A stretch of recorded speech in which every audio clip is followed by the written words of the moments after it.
अध्याय चौथा। शरीयत या कर्मकांड। रोजे नफल नमाजां तकवां सब्बों कम हैरानी हो, इनी गल्ली रब हासिल नाही, खुद खवानी खुददानी हो। संतों महात्माओं ने अपनी वाणी में परमात्मा को पाने के बाहरी साधन जैसे कर्मकांड, शरीयत आदि का खंडन किया है, लेकिन कर्मकांड के समर्थक इसे स्वीकार नहीं कर पाते और संतों के खिलाफ हो जाते हैं।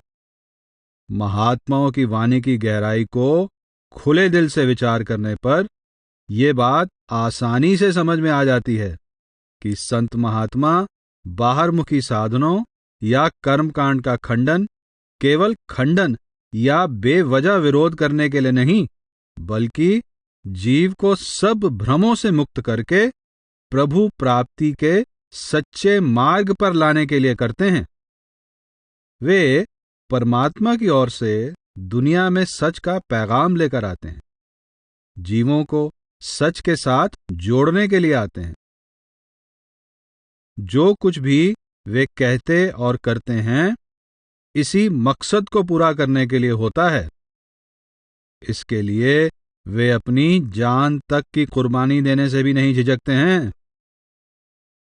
वे निर्भय और निर्वैर होते हैं। कट्टरपंथी लोगों के द्वारा अत्याचार करने पर भी वे किसी के प्रति वैर या विरोध नहीं रखते। एक होशियार डॉक्टर बीमार की सेहत को ध्यान में रखते हुए उसकी चीख पुकार की परवाह किए बिना उसके फोड़े की चीर फाड़ करके मवाद और गंदगी को पूरी तरह निकाल देता है, चाहे रोगी अपनी अज्ञानता के कारण उसे बेरहम ही समझे। ठीक इसी तरह महात्मा असलियत से नावाकिफ लोगों पर अपने सच्चे उपदेश का नश्तर लगाकर उनकी शंकाओं और भ्रमों की सारी गंदगी निकालकर उनको पूर्ण रूहानी सेहत बख्शना चाहते हैं। वे लोगों के हृदय में रत्ती भर भी ऐसी शंका नहीं छोड़ना चाहते जो फिर कभी उनकी रूहानी गिरावट का कारण बने और जिसकी वजह से वे जिंदगी के कीमती मौके को फुजूल गंवा कर चले जाएं। इस संबंध में संस्कृत का शब्द स्वस्थ बहुत अर्थपूर्ण है। स्व का अर्थ है अपने में और स्थ का अर्थ है स्थित या टिका हुआ। जो आत्मा अपनी असल अवस्था में है वही स्वस्थ है। संत महात्मा हमारी रोगी आत्मा को अंदर टिकाकर उसे परम ज्ञान की वह दवा पिलाना चाहते हैं जो उसकी अज्ञानता को रोग दूर करके उसे स्वस्थ कर दे, यानी मालिक से मिला दे। आत्मा परमात्मा का अंश है, उससे बिछड़ी हुई है। परमात्मा से मिलने पर ही उसे अपनी सहज या स्वाभाविक अवस्था प्राप्त होती है। दूसरे शब्दों में वह स्वस्थ होती है। इसलिए संत महात्मा बेधड़क होकर रूहानियत के बारे में लोगों की गलत धारणाओं का खंडन करते हैं। बाहरी तौर पर यह खंडन दिखाई देता है, किंतु गहराई से सोचने पर पता लगता है कि वे अच्छी तरह परख कर कर्मकांड और रूहानियत दोनों की ठीक कीमत आंकते हैं, नकली और असली की सीमाएं स्पष्ट करते हैं।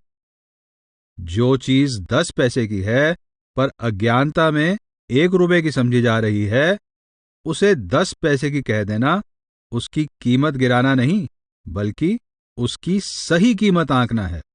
संत महात्मा फरमाते हैं कि धर्म, कर्म, रीति रिवाज, कर्मकांड आदि बाहरमुखी क्रियाएं हमें रूहानियत का जीवन जीने के लिए प्रेरित करती हैं।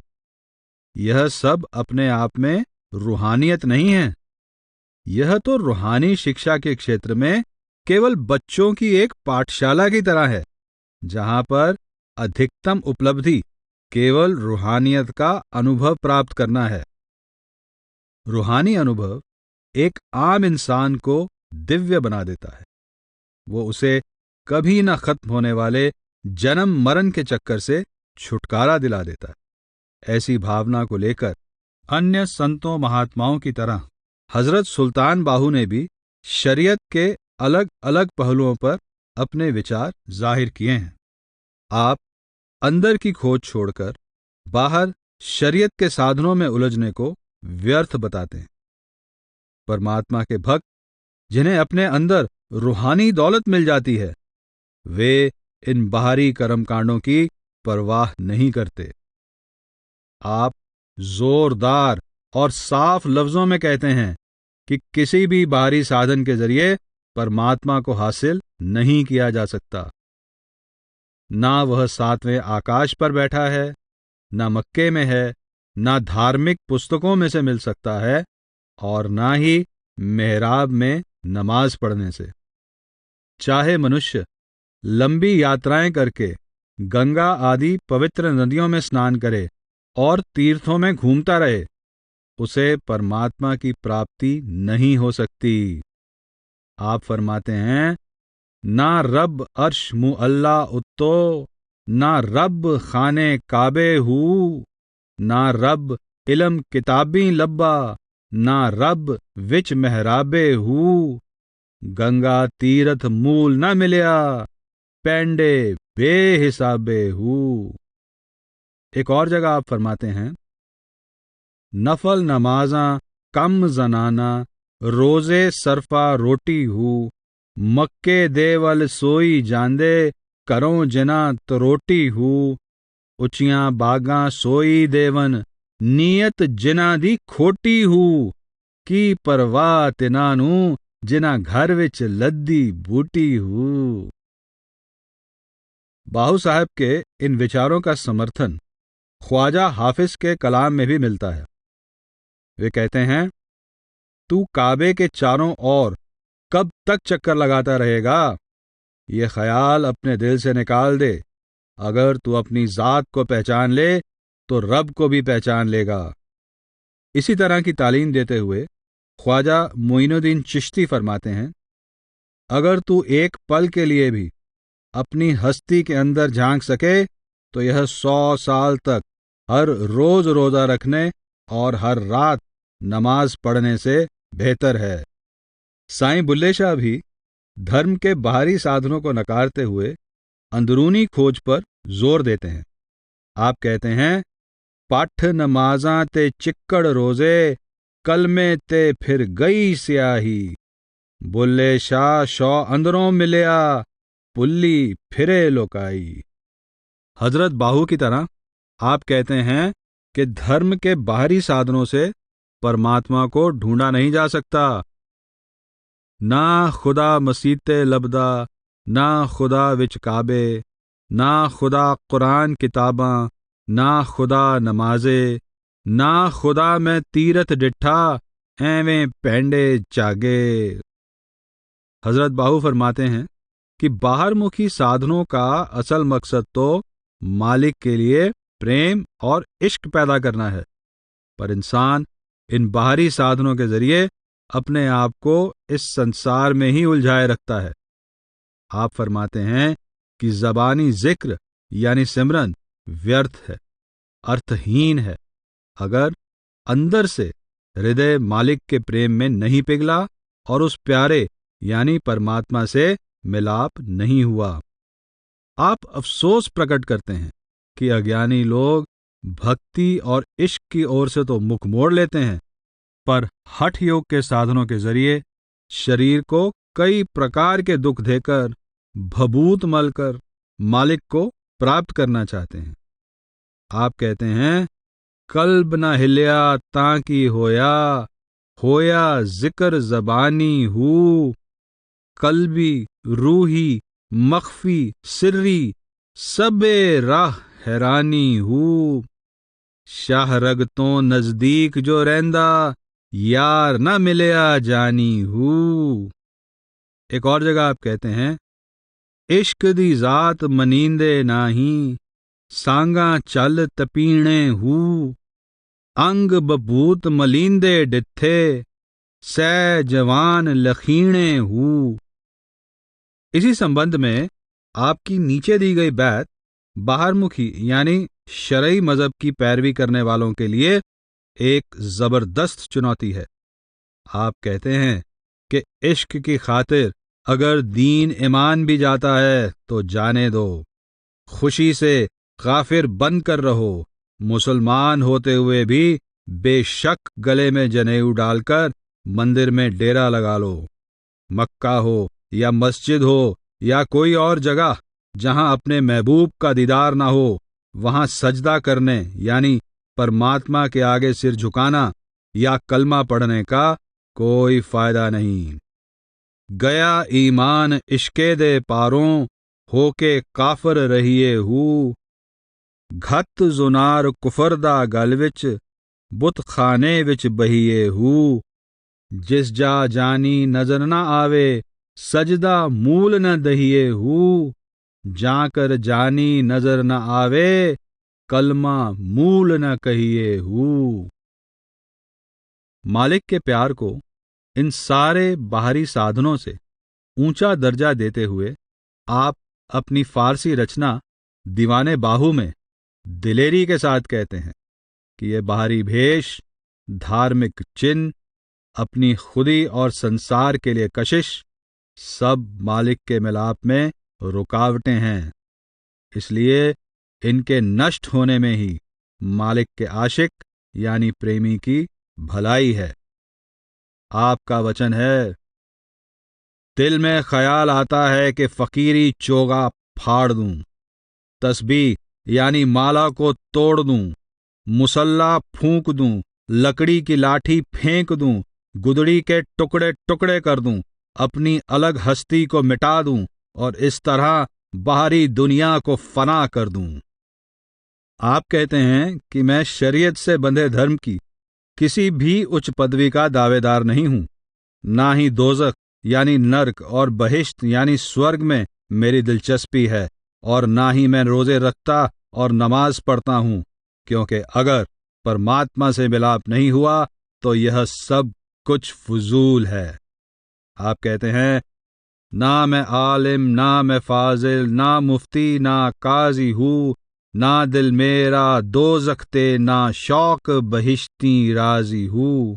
ना मैं त्री हो रोजे रखे, ना मैं पाक नमाजी हूँ। बाज विसाल अल्लाह दे बाहू, दुनिया कूड़ी बाजी हूँ। सूफी फकीर शाह हुसैन प्रेम और विरह से खाली बाहरी हठकर्मों तथा धार्मिक रीति रिवाजों का खंडन करते हुए कहते हैं कि हमारा प्रीतम प्रभु हमसे केवल हमारे प्रेम की ही मांग करता है, बाहरमुखी कर्म धर्म की नहीं। एक लाई बबूत बहन लाई ताड़ी, एक नंगे फिरदे विच उजाड़ी। कोई दर्द न छाती तें दी, एक राती जागन जिक्र करेंदे। एक सड़दे भुख मरेंदे, जाई नहीं ओथे कैं दी। एक पढ़दे नी हरफ कुराना, एक मसले कर दे नाल जबाना। ए गल न हासी हें दी, कहे हुसैन फकीर गदाई। लखां दी गल ए हा आही, तलब नहीं नू नेह दी। अमीर खुसरो के अनुसार मालिक के प्रेमी कुफ्र, इस्लाम, काबा बुतखाना, जनेऊ आदि के भेदभाव से ऊपर निकल जाते हैं। आपका कहना है, प्रेम ने मुझे काफिर बना दिया है, मुझे इस्लाम की जरूरत नहीं, मेरी हर रग धागा बन गई है, इसलिए मुझे जनेऊ की भी जरूरत नहीं। प्यारे का इश्क ही हमें काबे और बुतखाने में ले जाता है।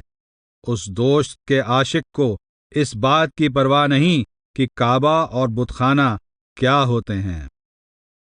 दीन यानी धर्म का उपदेशक समझता है कि वह अपने प्रचार द्वारा दीन की सेवा कर रहा है और परमात्मा को खुश कर रहा है। ख्वाजा हाफिज उसकी तरफ इशारा करते हुए कहते हैं, ए वाइज यानी उपदेशक, दीन का जिक्र कब तक करेगा? खामोश। दोनों जहान में हमारा दीन अपने महबूब की सोबत है। धर्म के बंधनों से आजाद मस्त फकीर सरमद, जो प्यार के रंग में रंगा हुआ था, पुकारता है, दीन भी छोड़, दोस्त का पल्ला पकड़ ले, मस्ती में दोनों जहान से गुजर जाना अच्छा है। कबीर साहब फरमाते हैं कि जब तक परमात्मा से प्रेम और भक्ति की युक्ति का ज्ञान नहीं हुआ, जप, तप, संयम, व्रत, स्नान आदि सब फुजूल हैं। आप कहते हैं, क्या जप क्या तप संजमो, क्या व्रत क्या स्नान, जब लग जुगत ना जानिए, पाओ भगत भगवान। साईं बुल्ले शाह कहते हैं कि शरीयत और इश्क का आपसी विरोध है। शरीयत में उलझाने वाले लोगों से सावधान रहना चाहिए, क्योंकि वे भक्ति के मार्ग पर चलने वालों को फुजूल के बंधनों में फंसाकर गुमराह कर देते हैं। आप कहते हैं, मुल्ला काजी राह बतावन, देन धर्म दे फेरे, ए तां ठग ने जग दे चीवर, लावन जाल चुफेरे, करम शरां दे धर्म बतावन, संगल पावण पैरी, जात मजहब ए इश्क ना पुछदा, इश्क शरहादा वैरी। श्रीमद् भागवत के अनुसार मनुष्य किसी भी बाहरमुखी साधन द्वारा अपना हृदय शुद्ध नहीं कर सकता। हृदय की शुद्धि केवल हृदय में परमात्मा के बस जाने से ही हो सकती है। कथन है, विद्या, तपस्या, प्राणायाम, सब प्राणियों के प्रति मित्र भाव, तीर्थ, स्नान, व्रत, दान और जप आदि किसी भी साधन से आत्मा की उतनी शुद्धि नहीं होती जितनी भगवान पुरुषोत्तम के हृदय में विराजमान होने से होती है। लोग समझते हैं कि जायदाद की तरह धर्म भी पूर्वजों से विरासत में मिलता है, इसीलिए जायदाद की तरह ही इस विचार से उनका अहम जुड़ जाता है। वे कुल और पूर्वजों की मान मर्यादा को छोड़कर सत्य की खुले दिल से खोज करने की कोशिश नहीं करते। इसके लिए बहुत हिम्मत और हौसले की जरूरत है। पर फकीरों और दरवेशों की हालत निराली है। हजरत सुल्तान बाहू फरमाते हैं कि ऐसी हालत में अपने कुल की लोकलाज को भी ठुकरा देना चाहिए और इस वजह से चाहे कितना भी अपमान सहना पड़े, खुशी खुशी सह लेना चाहिए। जब मालिक की प्राप्ति को अपने जीवन का मकसद बना ही लिया, तब शरीयत को बेधड़क होकर छोड़ देना चाहिए। आप कहते हैं कि जब मैंने मालिक को अपने अंदर प्रकट कर लिया तो उसने मुझे अविनाशी जीवन बख्श दिया। धर्म और कर्मकांड की मेरी सभी सीमाएं मिट गईं। बेबजुर्गी वहन लुढ़ाइए, करिए रज मुकाला हूँ, ला इल्ला गल गहना मड़िया, मजहब की लगदा साला हूँ, इल्लिल्लाह कर मेरे आया, जै आन उठाया पाला हूँ, असा प्याला खिजरों पीता, आब हयाती वाला हूँ। इसी संबंध में एक और जगह पर आप कहते हैं कि इस्लाम के किसी खास फिरके, शिया, सुन्नी आदि से मेरा कोई संबंध नहीं है। मैं इनमें से किसी को पसंद नहीं करता, क्योंकि ये शरीयत के खुश्क रीति रिवाजों द्वारा मालिक को हासिल करना चाहते हैं। मैं मालिक के इश्क को अपनाकर उसकी रहमत के दरिया में दाखिल हो गया हूं और यह खुश्की का सफर मेरे लिए खत्म हो गया है। आप कहते हैं, ना मैं सुन्नी ना मैं शिया, दोहां तो दिल सड़या हूँ, मुक गए सब खुश्की पैंडे, जद दरिया वहदत वड़या हूँ।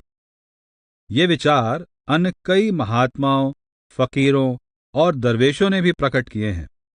दीवाने शम्स तबरेज में धर्म के उपदेशक से कहा गया है, ए वाइज, अगर तू उससे मिलाप चाहता है तो खुद को धर्म और दुनिया से काट ले। फिर फरमाते हैं, इस राह पर किसी का दावा नहीं, ना ईसाई का ना यहूदी का। मौलाना रूम ने बाहरी जप तप को खुशकी का रास्ता और मालिक की भक्ति को तरी का रास्ता कहा है। आप फरमाते हैं, ए जाहिद, तुझे काबा जाना है तो तू तरी के रास्ते जल्दी पहुंचेगा। तेरे खुश्क रोजे और बिना आंसू की इबादतें फल नहीं दे सकती। साईं बुल्ले शाह फरमाते हैं कि जब मालिक हृदय में प्रकट होता है तो जीव से शरीयत का पल्ला अपने आप ही छूट जाता है। उसे समझ आ जाती है कि मालिक रीति रिवाजों में कैद नहीं बल्कि हर तरफ उसका ही जलवा है। कर्मकांडी लोग इस हकीकत से बेखबर हैं। जां पिया मेरे घर आया, भुल गया मैनू शरा वकाया, हर मजहर विच ऊहा दिसदा, अंदर बाहर जलवा जिसदा, लोकां खबर ना काई। महात्मा जगजीवन साहिब के अनुसार जब परमात्मा की ज्योति हृदय में प्रकट हो जाती है तो कर्मकांड या बाहरी पूजा पाठ अपने आप छूट जाते हैं। आप फरमाते हैं, तीर्थ व्रत और दान तपस्या नाही एको माना, सब बिसराई मन ही नहीं आवत, ध्यान धरे निर्बाना, निरखत निर्मल ज्योत सदा वै, तज दिए पानी पखाना। गुरु रविदास जी का कथन है कि परमात्मा से मिलाप हो जाने के बाद कर्मकांड रीति रिवाज अपने आप खत्म हो जाते हैं, क्योंकि इनका उद्देश्य केवल प्रभु से मिलाप का शौक पैदा करना ही होता है। यह बिल्कुल वैसा ही है जैसे वृक्षों पर फूल फल लाने के लिए ही आते हैं और फल लगने पर वो अपने आप ही गिर जाते हैं। आप फरमाते हैं, फल कारण फूली बन राय, फल लागा तब फूल बिलाए, ज्ञान कारण कर्म अभियास, ज्ञान पया तैं कर्म नास। पंजाबी सूफी फकीर अब्दी कादरी कहते हैं कि जब मनुष्य परमात्मा की पहचान कर लेता है वह हर चीज से बेपरवाह हो जाता है। सब धर्म उसकी निगाह में व्यर्थ हो जाते हैं। प्रभु के रंग के सिवाय उस पर कोई रंग नहीं चढ़ सकता। परमात्मा में समा जाने के बाद उसका मजहब व शरीयत की तरफ मुड़ने का प्रश्न ही नहीं उठता।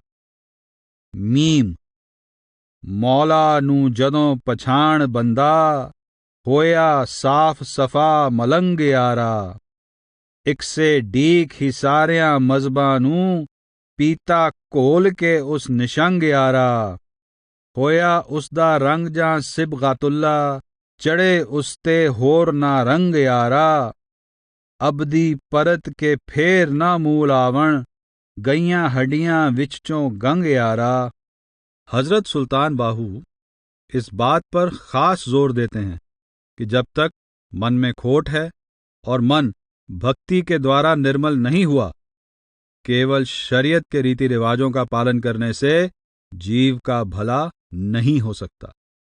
तस्बीह यानी माला का मन का फेरने के बजाय दिल का मन का फेरना जरूरी है। लोग इन रस्मों को ही रोजगार का साधन बना लेते हैं। ऐसे लोगों के दिल पत्थर की तरह सख्त हो जाते हैं। हजरत सुल्तान बाहू फरमाते हैं, तस्बी फेरी दिल न फिरया, की लैना इस फड़के हू, पढ़या इलम अदब ना सिखया, की लैना तिस पढ़ के हू, चिल्ला कटिया कुछ ना खटिया, की लिया चिल्ले वड़के हू, जाग बिना दुध जमदे नाही, लाल होवण कड़ कड़ के हू।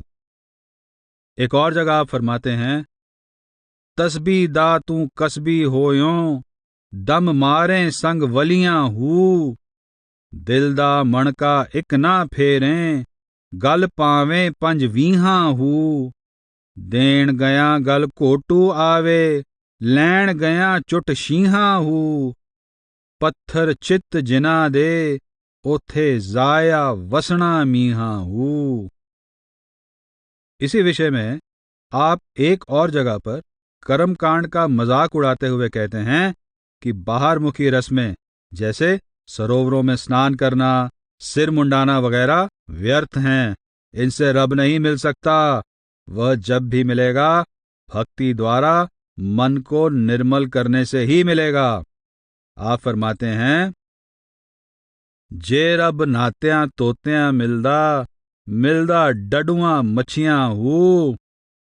जे रब मिलदा मोन मुनाया, मिलदा पेडां ससियां हू। जे रब रातीं जागियां मिलदा, मिलदा काल कड़छियां हू।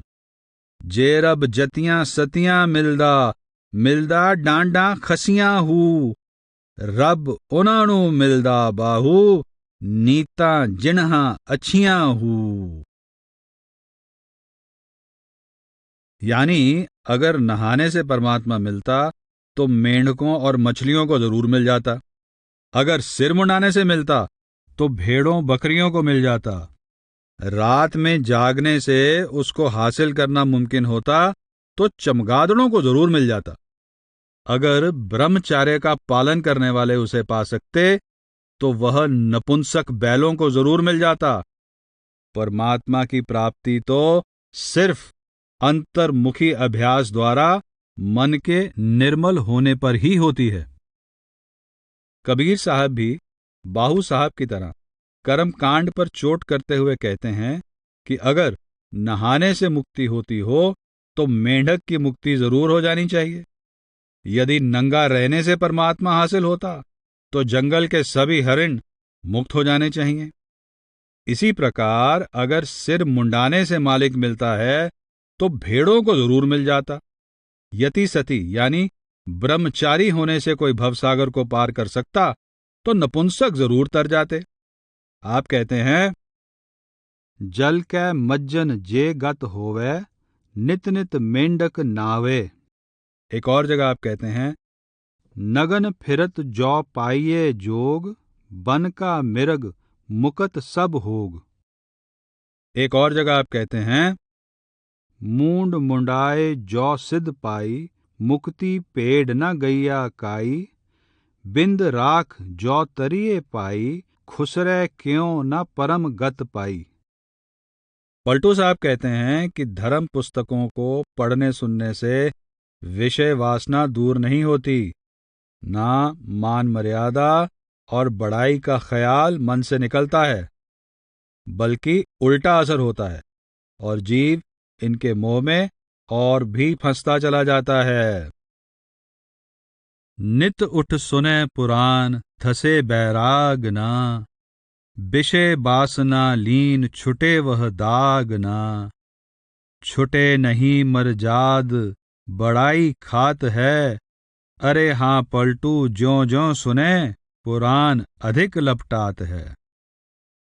इसी विषय पर ख्वाजा हाफिज धर्म उपदेशकों के पाखंड पर चोट करते हुए कहते हैं, अब समझदार पंछी इबादत खाने के दरवाजे पर उड़ान नहीं भरेगा, क्योंकि वाइस की हर मजलिस में एक जाल बिछा हुआ है। हजरत बू अली शाह कलंदर भेशी की तरफ इशारा करते हुए कहते हैं, ए फरेबी, खुद ही इंसाफ के साथ कह दे कि दिल मक्कारी से भरा है और कुरान बगल में है। फिर कहते हैं, तू दिखावे के लिए बंदगी यानी प्रार्थना करता है, तूने कभी खुदा के लिए सजदा न किया। बुल्ले शाह नमाज पढ़ने वाले से कहते हैं कि तेरा दिल मैल से भरा है, पर बाहर से तू नमाजें पढ़ता है। मालिक से विसाल करने के लिए तूने कभी नमाज अदा नहीं की। आप कहते हैं, उमर गवाई विच मसीती, अंदर परया नाल पलीती। कदे नमाज तौहीद ना कीती, हुण की करना है शोर पुकार। इस प्रकार सभी महात्माओं ने अज्ञानी जीवों को जो साधनों को ही लक्ष्य समझ बैठे हैं, असलियत से वाकिफ करवाया है और समझाया है कि परमात्मा की केवल पूजा ही नहीं करनी है, उस तक पहुंचना भी है। वाणी को पढ़ना ही नहीं, उस पर अमल भी करना है। पूजा पाठ वह रास्ता नहीं है जिस पर चलकर रूहानी सफर तय किया जा सकता है।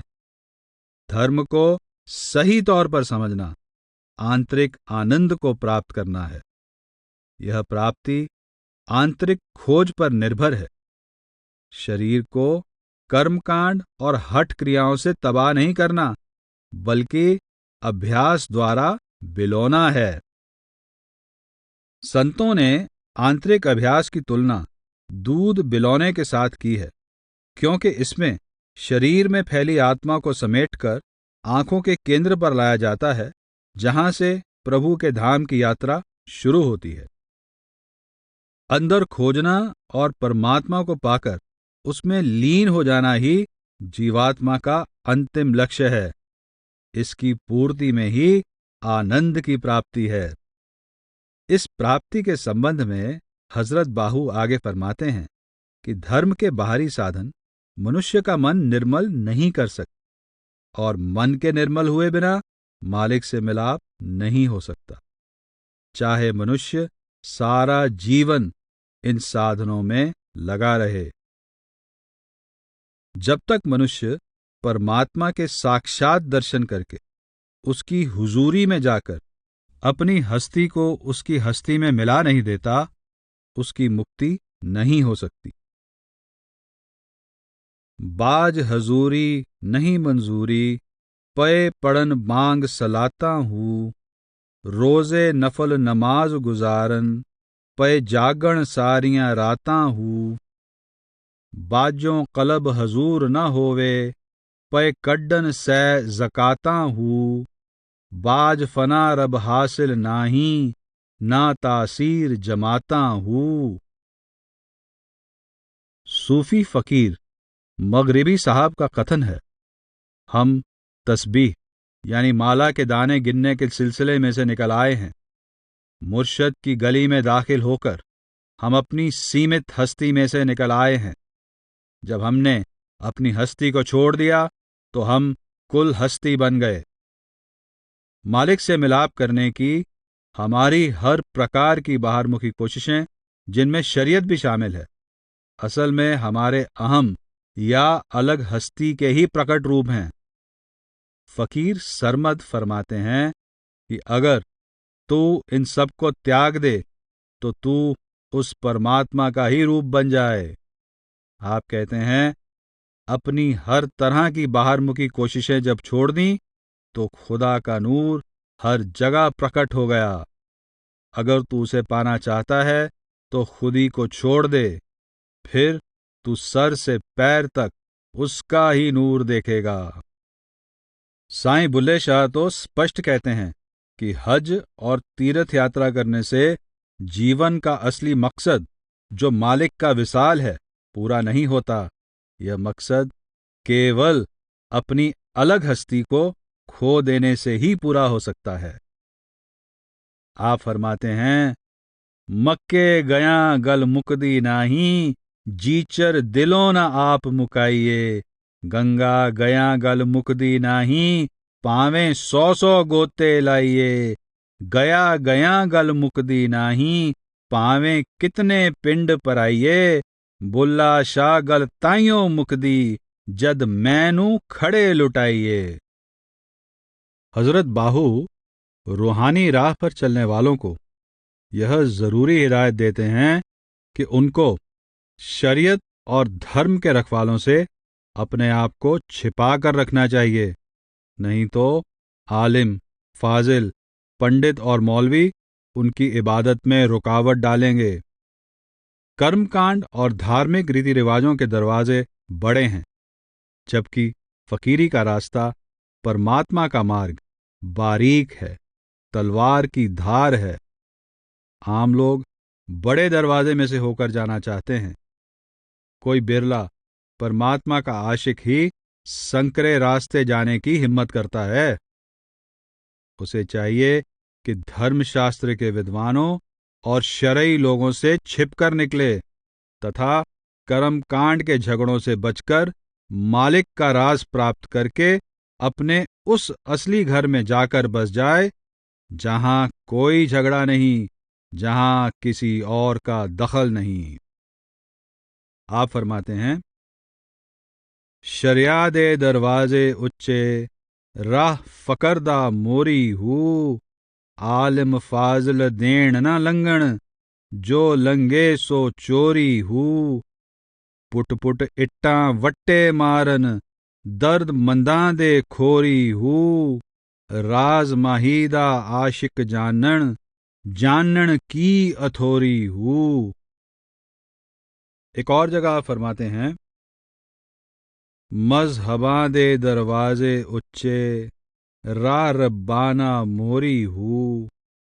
पंडित ते मुलवाणे कोलों, छुप छुप लंघिए चोरी हूँ। अड्डियां मारन करन बखेड़े, दर्द मंदां दे खोरी हूँ। बाहू चल उठाई वसिए, दावा नाजित होरी हूँ। हजरत बाहू की तरह सेंट मैथ्यू ने भी प्रभु प्राप्ति के मार्ग को संकरा बताया है। छोटे दरवाजे से प्रवेश करो, क्योंकि विनाश की ओर ले जाने वाला दरवाजा बड़ा है और मार्ग चौड़ा है, तथा इस दरवाजे से प्रवेश करने वाले अनेक हैं। अमर जीवन की ओर ले जाने वाला दरवाजा छोटा है और मार्ग संकरा है, तथा कुछ लोग ही इसको खोज पाते हैं। लुक छिपकर मोरी के तंग रास्ते से जाने का यह मतलब है कि रूहानी मार्ग के अभ्यासी को कर्म कांडियों की नजर से बचने या छिपे रहने के लिए राज को छिपा कर रखना चाहिए और चुप रहना चाहिए। हजरत बाहू अपनी एक फारसी रचना में खामोशी के बारे में हदीस में से हवाला देते हैं, जो इस प्रकार है, खामोशी शैतान से बचने के लिए किला है। एक और जगह आप कहते हैं, खामोशी लोगों की शरारत से बचने का साधन है।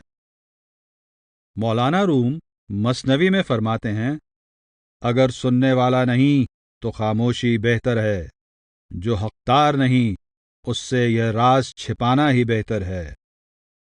दीवाने शमस्तबरेज में आपका कथन है, तू यहां दिल के पर्दे में रहकर चुप रह, अपनी जबान को अंदर खींच ले, क्योंकि तेरी जबान तुझे नुकसान देने वाली है।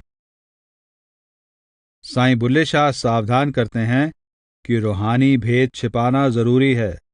जो आम लोगों में इसे खोलता है उसका हाल मंसूर के जैसा होता है, जिसे शरई लोगों ने सूली पर चढ़ा दिया था। ए पढ़ना इल्म जरूर होया, पर दसना ना मंजूर होया, जिस दस्या सो मंसूर होया, उस सूली पकड़ चढ़ाया ए।